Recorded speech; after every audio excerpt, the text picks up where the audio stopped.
Bismillahirrahmanirrahim. Assalamualaikum dan selamat sejahtera. Bertemu lagi kita dalam kelas sains bersama saya, Cikgu Amy Roziana daripada Sekolah Sukan Malaysia Terengganu. Untuk kelas kali ini adalah kelas sains KSSM tingkatan 3.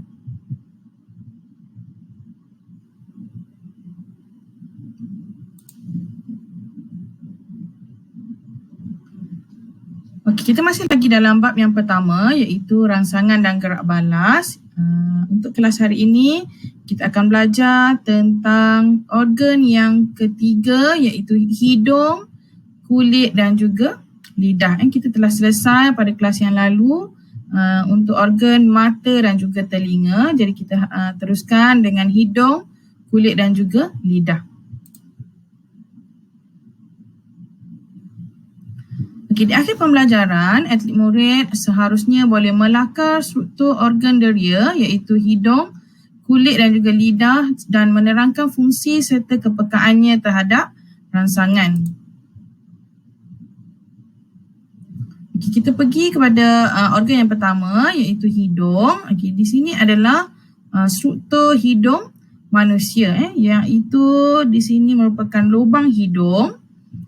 Bau yang kita kesan, yang kita hidu akan masuk melalui lubang hidung, seterusnya akan masuk ke rongga hidung dalam bentuk udara. Jadi udara yang mengandungi bahan kimia yang kita hidu akan dikesan oleh sel deria bau iaitu reseptor bau dan seterusnya ditukarkan kepada impas saraf untuk dihantar ke otak melalui saraf. Struktur hidung ialah organ deria bau iaitu bahan kimia yang wujud di dalam udara. Lebih kurang 10 juta sel deria bau terletak di bahagian atas rongga hidung. Fungsi sel deria bau pula ialah bagaimana sel deria bau ini berfungsi, di mana dia diselaputi oleh mukus. Bahan kimia dalam udara akan melarut dalam mukus dan merangsang sel deria bau untuk menghasilkan impas saraf. Jadi sebarang bau yang kita hidu dalam bentuk bahan kimia di dalam udara akan melarut di dalam mukus. Kemudian menghasilkan impas saraf. Impas saraf kemudiannya dihantar ke otak untuk ditafsirkan apakah jenis bau yang kita hidu. Bagaimana bau dikesan? Yang pertama, bahan kimia di dalam udara akan memasuki rongga hidung melalui lubang hidung. Kemudian yang ketiga, bahan kimia melarut dalam mukus lalu merangsang sel deria bau untuk menghasilkan impas saraf. Yang keempat, impas saraf dihantar ke otak melalui saraf olfaktori dan yang kelima, otak mentafsir maklumat sebagai bau. Itu adalah laluan bagaimana kita mengesan bau.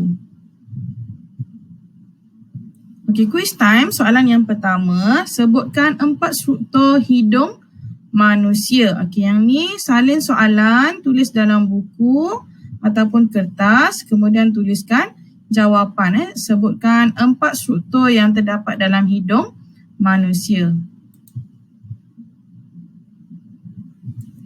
Organ yang seterusnya adalah lidah. Lidah merupakan organ deria rasa. Ini adalah struktur lidah kita di mana pada lidah kita terdapat papila. Apa itu papila? Nanti kita akan lihat apa maksud papila. Pada papila ini terdapat tunas rasa. Yang bintik warna kuning ni ada tunas rasa. Di atas yang terbuka ni adalah liang. Kemudian di tepi adalah sel penyokong, reseptor rasa yang berwarna kuning panjang ni. Dan yang bawah ni adalah saraf ke otak.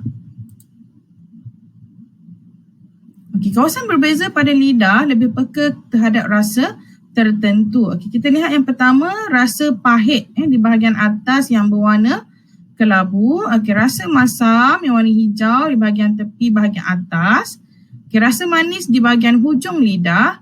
Masin pula di tepi hadapan lidah dan umami adalah rasa di tengah. Apa itu umami? Umami ialah rasa yang dikaitkan dengan rasa yang lazat seperti rasa daging dalam sup atau rasa bahan penampaian seperti keju atau cendawan ataupun MSG pun dikategorikan sebagai rasa umami. Umami ni adalah rasa yang lazat, rasa yang sedap. Okey, apa itu papila? Papila ialah bintil kecil pada permukaan lidah. Terdapat beratus-ratus tunas rasa pada papila dan setiap tunas rasa mengandungi 10 hingga 50 reseptor rasa. Okay, fungsi tunas rasa, bagaimana kita dapat merasa sesuatu makanan. Semasa kita mengunyah makanan, bahan kimia dalam makanan tersebut akan larut di dalam air liur kita, kemudian meresap ke dalam tunas rasa melalui liang. Liang dekat mana? Nah, yang bahagian terbuka pada tunas rasa yang warna kuning pada papila tadi. Meresap dalam tunas rasa dan merangsang reseptor rasa di dalamnya untuk menghasilkan impas saraf. Kemudian impas saraf dihantar ke otak untuk ditafsirkan apa rasa yang kita kesan, sama ada manis, masin, pahit ataupun umami ataupun kombinasi rasa-rasa asas ini. Okey, soalan kuis yang kedua, yang ini pun sama, salin soalan kemudian tuliskan jawapan. Okey, soalannya sangat mudah. Nyatakan 5 jenis rasa yang boleh dikesan oleh reseptor rasa. Okey, 5 jenis rasa. Okay, soalan kuis yang ketiga, apakah fungsi tunas rasa? Boleh rujuk pada nota yang cikgu terangkan tadi. Apa fungsi tunas rasa? Soalan yang ketiga.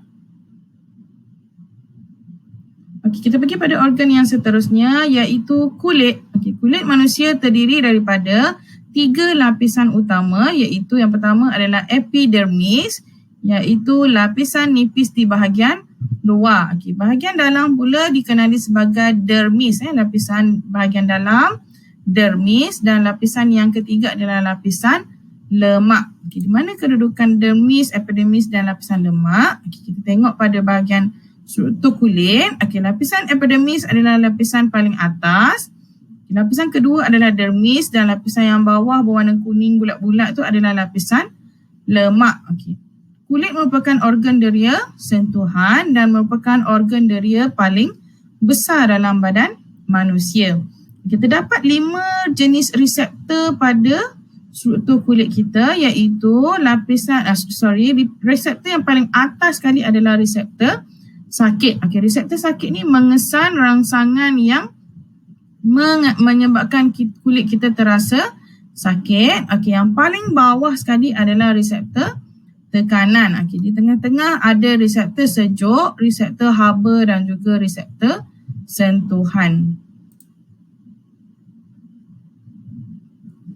Okey, kulit kita mempunyai 5 jenis reseptor yang saya sebutkan tadi. Apabila reseptor pada kulit dirangsangkan, impas saraf dihasilkan lalu dihantar melalui sistem saraf ke otak untuk ditafsirkan dan menghasilkan gerak balas yang sesuai. Sama ada dia kesan rasa panas, sejuk ataupun ke semua 5 jenis tadi tu yang mana dikesan akan dihantar ke otak untuk ditafsirkan. Okey, seterusnya faktor yang mempengaruhi kepekaan kulit ada 2 iaitu bilangan reseptor dan juga ketebalan epidermis kulit. Bermaksud jika bilangan reseptor banyak maka lebih peka kawasan kulit tersebut. Okey, kawasan yang kurang peka adalah lutut, siku, tapak kaki dan belakang badan, manakala kawasan yang sangat peka adalah lidah, hidung, bibir dan juga hujung jari. Kawasan yang peka ini maksudnya dia mempunyai bilangan reseptor yang banyak dan epidermis kulit yang nipis. Okey, soalan kuis yang keempat, berikan 5 jenis reseptor pada kulit. Soalan kelima, nyatakan 2 faktor yang mempengaruhi kepekaan kulit. Okay, dan soalan yang terakhir adalah jelaskan mengapa hujung jari digunakan untuk mengesan simbol braille bukannya tapak tangan. Kenapa kita guna hujung jari? Okey, itu sahaja untuk kelas kita pada kali ini. Kita belajar tentang hidung, lidah dan juga kulit. Okey, sekian. Terima kasih daripada saya, Cikgu Amy Roziana daripada Sekolah Sukan Malaysia Terengganu. Sehingga kita berjumpa lagi di kelas yang akan datang. Assalamualaikum.